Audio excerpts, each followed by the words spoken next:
Hello and welcome to the review episode of Obscura Undead. I'm Mouse. I'm Mazzy. And today we're going to talk about 3 releases. We have Mannequin. There's a lot of bands called Mannequin. Yep. But this one is on Sentimental Records. And the release is From a Distance. And we also have Suffering for Kisses. And the release is called Some Hurt More Than Others. And finally, we have the Stave Church, and the release is called The Dark Place. This Dark Place. Oh, This Dark Place. Yes. That's less spooky, but still good. This Dark Place. This Dark Place. Not that dark place. This dark place. I have a couple of dark places. Well, we're talking about this dark place. Anyway, let's start reviewing Suffering for Kisses. Okay. So this is a band from Seattle, Washington. You can find, I guess it's like a solo project, it appears to be. I believe so. All songs written and composed by Tony DePorto. But if you look on the album, there's a lot of participation on it. There's backing vocals. There's additional instrumentals.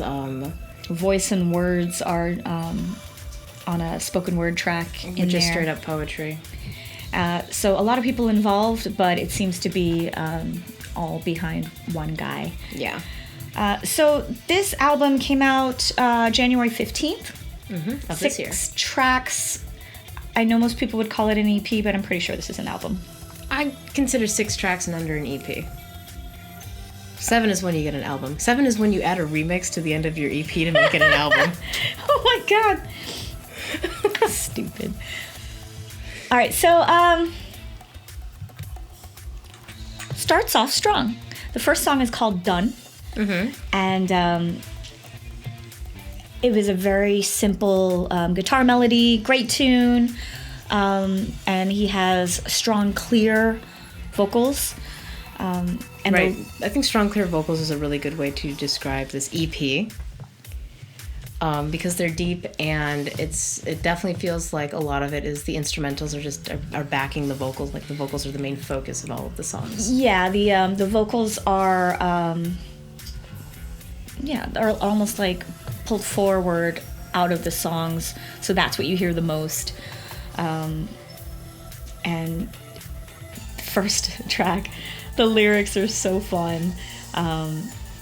It's kind of pretty negative. He's like, I'm done with you. Yeah. I was nothing but nice to you. You're rude. You're mean. You're as cold there's as ice can no be. ambiguity in these lyrics. He's just nasty. Yeah. And so I really like that. Then there's a song called Culture, and it looks like there's some backing female vocals on it by Sue Echo. As well, there's backing vocals on the next track by Fuchsia Angel. That does say angel. Fuchsia Angel. That was cool that they added like female vocals to it and everything. Still, I think the vocals for Tony? for Tony were kind of high. So if Again, it felt like everything else was supporting the main vocals. but all in all, it's a really good release. If you're into like moody, slower paced, Gothy music with like smooth dark wave, synths. and it's kind of hard to describe too. But a lot of the tracks are slower and like atmospheric, I guess you can say. You know I dig that. Yeah, Yeah. very moody. I guess mood. It's just pure mood. Pure mood. The track Invictus, they say that this is from a poem by William Ernest Henley. And then there's that spoken word track that you like called Summer List, featuring Mark Spivey. And it's just like droning atmosphere with, I guess that's Mark speaking some kind of poetry. Yeah, see, either like really punchy death rock or really droning goth rock. Yeah. No in between. So yeah, definitely check it out. 6 tracks, yeah, 6 tracks. And they're all pretty, like very simple elements. So, it's very short. It is very short. I listened through it and I was really surprised, like, when it ended, and I was like, wait, is there more? And the tracks aren't even, like, that short. They're like 3.5 minutes long. They're like 3 minutes, yeah. But then when you have 6 tracks at 3 minutes, you know, that's like 25 minutes long. 18 minutes plus some. Anyway, I'm not trying to do math. Yeah, I know, I'm just watching you do math. Sorry. You should just let me suffer through it. I did. Eventually, I'll just be like, Eventually you came up with a number that was closer to right. Shut up. Anyway, that's it on Suffering for Kisses. Check it out on Bandcamp. Give the artist some funds for it. It is... I have no idea how much it is because I bought it already. The link is in the description below. Go check it out. Yeah. Yeah. All right. The next album is Mannequin, From a Distance. And this is a very... Just to describe the album overall... Okay, so actually I should tell you where the band comes from. They're from Brussels, Belgium. No, wait. That's the label. Oh, the label? Yeah. Shit. Fucking shit. Where's my buzzer?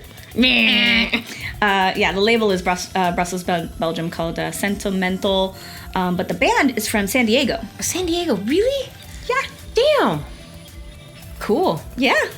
I'm getting more and more surprised at the level of decent music that we're getting that you would think is European, but... That's probably why I didn't question they're from, like, it. California. I'm, like, not even thinking about it. Like, yes, no, that sounds accurate. So it says, let me read the Bandcamp poetry for you. Okay. Get buckled in. I'm buckled. Coming from the hills of North San Diego County, Mannequin is a reflection of the minds of David Saint-Germain, that might be European, and Taylor Allen, with moody post-punk bass lines, hauntingly saddened vocals, and layers upon layers of warm synth melodies. Their music transports you to a distant, cold familiar, and unforgiving metropolis. Warm synth melodies is a really good description because I did really enjoy the synths on this and the, like, really clear, like, downplayed, what is it, like a tenor male vocal on the album. To be honest, Yummy. The entire thing reminded me of Black Marble. It is absolutely Black Marble. So whether you're a fan of Black Marble, well, okay, so if you don't know Black Marble, just you can go Spotify them or look them up, but the thing that Black Marble does that sets them aside from most other artists is he has heavily reverbed vocals. Yeah. It sounds like he's far away from the microphone. He's probably not, but it sounds like you can hear the space of the room. So it's just like you get this like sense of spatial awareness when you're hearing those kind of vocals. I really like that. And then these tracks are warmer, I guess, than a Black Marble song. Right, because I was listening and I was thinking, is this new wavier? And then I was just like, I don't think so. And I'm listening through it and I'm trying to like pinpoint like the only like reference point that I have for like that kind of synths and those kind of vocals, and really the only thing I could come up with was Black Marble. But this album stands alone on its own. The title track, From a Distance, is amazing. I loved this track. Yes, that was, it was just the most so layered. It had like these high chimes in it that were probably synths. I think that they work because it sounds like they had two different things going on with the synths. And it was just a track you can just kind of like wrap yourself in and go to sleep to. That's exactly what it is. It's like you feel like something's like encasing you. Yeah, but in like a really awesome metamorphosizing kind of way. The track Cities, which is the track 2, that's more of like a minimal synth post-punk energy, but then you've got those dark wave vocals, like those I love those. And then Can We Go, a little bit later on the album, I thought was a standout track as well. I agree. That one was really nice, and I felt like it led perfectly into Late Night, which really did, like, I didn't feel jarred out of this album. I felt like gently rocked and lulled out of the album. I did feel like I was on a slow slide, and I just kind of slid out. You know when you're on a slide in, like, a water park, and it's just not quite enough water, and it just kind of gets you out just I've never had that little. experience. But excellent analogy. Thank you. The Late Night song, which is the last track, it's called Late Night. I thought this was exciting and sad at the same time. And it actually reminded me of driving to or from a bar on a Friday night and feeling like I had almost no control over my Friday night. Like knowing I'm going out into the city, going to do this thing again, and it's going to swallow me up, but I love doing it, and I'm a slave to it, and I love it. And it just made me daydream, and I think you can say that about the whole album. That's where late night took me to. Oh, and yeah, there's a track called Memories on there too. Mm-hmm. So beautiful. I think it might take a couple listens. But you know, if you're into like just moody post-punk, super over reverbed, dark wave vocals, this is definitely one to check out. Yeah, absolutely. And that does bring us into our last album for review, as I'm using my NPR voice.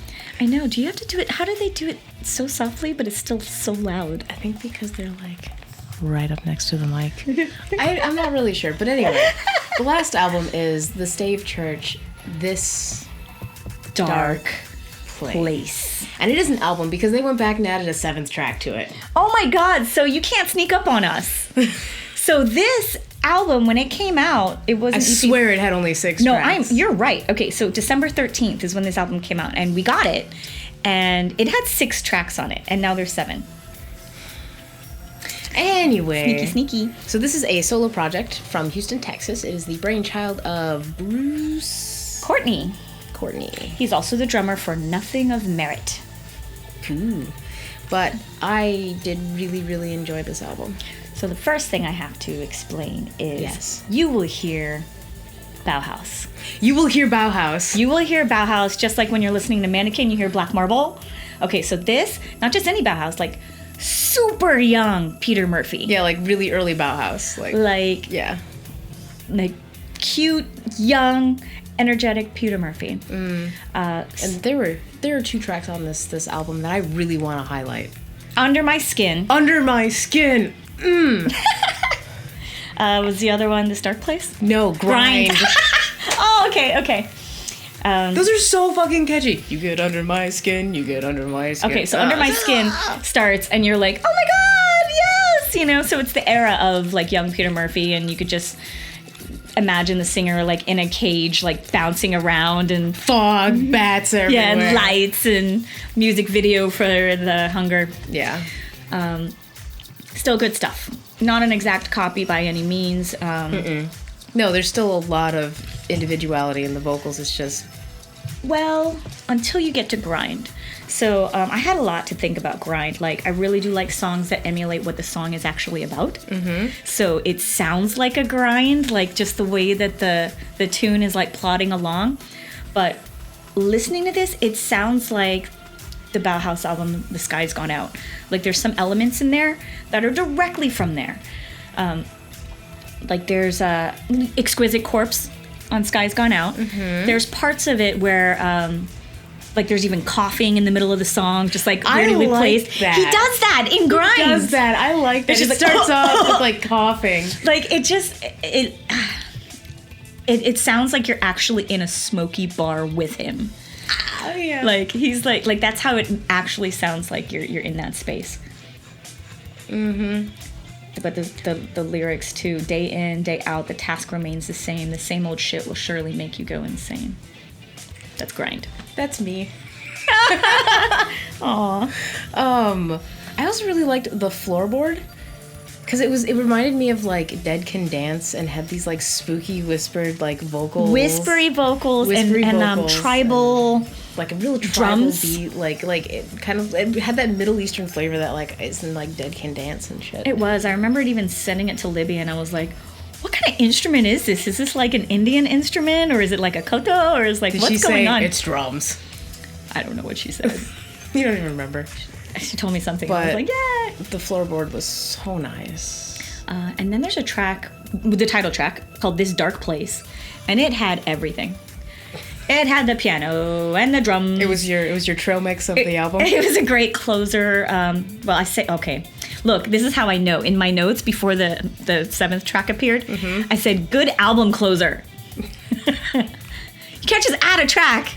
Well, remix was added of Blind Redux, which still a good track.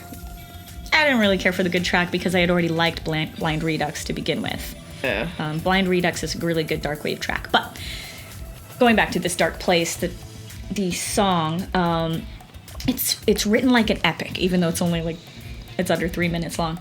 It begins with piano. It has this crazy chanting chorus, like where you could just hear like multiple vocals, and then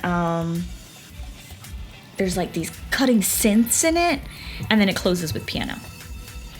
It's like a Broadway production in 2.5 minutes. Wow, that's amazing. And then we have the Fragments remix at the end of Blind Redux, which was fine. I already liked the original. It was fine. It's the one we listened to the least because it just magically appeared. I should message him and I should be like, dude, what happened? Come on. Trying to fool me. Trying to fool No, us. I should just be like, so when did this track get added? Because I'm wondering when it did get added. Just be like, beep, boop, boop, boop, boop, Beep, boop. Anyway. It's still a cool track. Check out Stave Church. Yeah. I love how all of their album covers have like the steeples. Yeah, the Stave Church is in them. We are trying to record shorter reviews because last week's ran like 40 minutes. Sorry. We're probably talking about like hot dogs halfway through that. Oh my god, probably. We're talking about hot dogs now. Fuck! We don't even eat hot dogs. We don't, which is what makes it weird. But we are at the end of our video, and we would like to wrap up by thanking our Patreon supporters at the $10 tier or above. So thank you, Skullgirdle. Thank you, Acid Bitter. Thank you, Cadaver Kelly. Thank you, Dia Siculus. Thank you, Beth Razoff. Thank you, Junkyard Bat. Thank you, Libby. Thank you, Max Shrek. Thank you, Demetria. Thank you, Uncle Fester. Thank you, Dave. Thank you, Ian. Thank you, Mason Shiver. And thank you, Sabaris. Yeah. We always say you're awesome. It doesn't change week to week, you know. It doesn't change episode to episode. So keep doing awesome things. Subscribe, like, comment. Subscribe, like, comment. Check out our Instagram. Hey, check out our Facebook. Check out our Facebook. We have a really cool article up right now about La Movida Madrileña by DJ Seraph out of Boston, and he made 2 mixes for it, and it's amazing. And if you don't know the whole history behind Spain's contribution to goth, you need to go read this article. It's great. And I'll leave off on that. That's it. Love you. Bye. Thank you. Bye.